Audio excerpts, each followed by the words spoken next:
Hi, I am going to be demonstrating the prompting procedure for man training that I put in my treatment plan.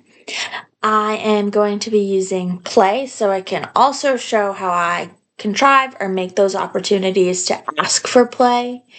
I am using least to most prompting for when they mand, which is asking for. They want access to an object, a place, or an activity, and they're functionally communicating those wants and needs. For the least to most prompting, I do start with a partial verbal. I do not use a phonetic prompt because the client in the case study does have a history of self-injurious behavior, and I don't want to increase the frustration of vocalizing what they want, and eliciting those self-injurious behaviors. However, I'm not starting with the most restrictive prompting due to the fact that the client has shown some ability to communicate and they do know how to say like wants, like objects, and they can vocalize those things. So I'm giving them the opportunity to do it independently where they have some of those skills. I am contriving or creating those opportunities with play as well. I begin playing, I bring up the opportunity to play, and then I remove it for a moment and give them the opportunity to respond and then prompt for continued play. And continue from there. That way, we're not just playing through, they're never going to ask for it. But if I remove it, they have the opportunity to continue asking for play. Let's play with bubbles.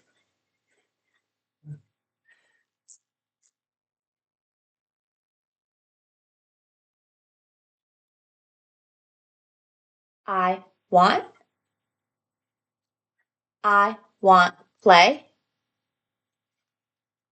I want play. I want play. Play? Great job asking to play.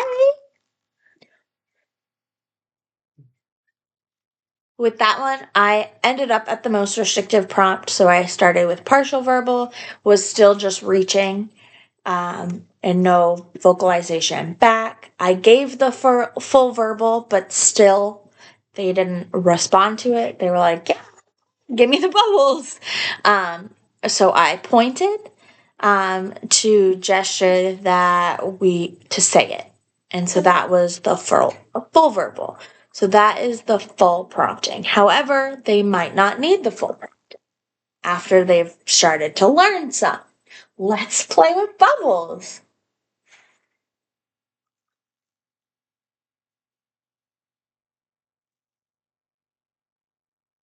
I want play. I want play. Yeah, we can play. I love how you asked me to play. That time, I did not have to point and give that extra restriction in the prompting. I was able to stop at I want play. The client was like, oh, she's gonna make me ask. Like, I need to ask for that. And he asked to continue to play with the bubbles. However, you may also not need to add that step if you're, let's play with bubbles.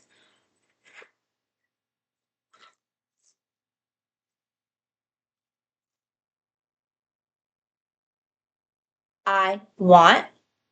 I want play. You want to play? That was amazing. I love how you asked to play. So that time I just had to give the partial. They responded with, I want play. So we continued playing. I still made the opportunity to ask by starting and introducing the bubbles and then removing them for a second. This way they can learn that even in the midst of play, you can ask for things. Or if you see it, I can ask instead of just grabbing, just expecting. But eventually they may be able to learn others or do it independently. Let's play bubbles. I want bubbles. You want bubbles? That was a great job. we are using bubbles. So while I was teaching him to mand for play, I also used the word bubbles. He learned, oh, we're using bubbles. So that time, he independently, without prompting, asked for the specific that he wanted to play with. I am still going to reinforce that because the goal is to be able to communicate all wants and needs.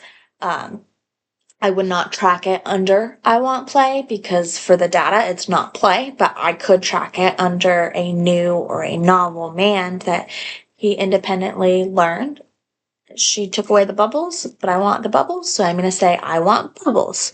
So either of those is a functional way to communicate that he wanted the bubbles or to play with the bubbles.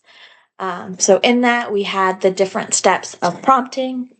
If I was giving the prompt of I want bubbles with my finger pointing to my mouth and there was still no response, I'm not going to give access. I would repeat that prompt. If for some reason he began engaging in self-injurious behavior or another maladaptive behavior, I would block. I would work with that behavior and de-escalate and then represent so that we do not accidentally reinforce that self-injury or another problem behavior gets us access to the items that we want. It is the vocalization.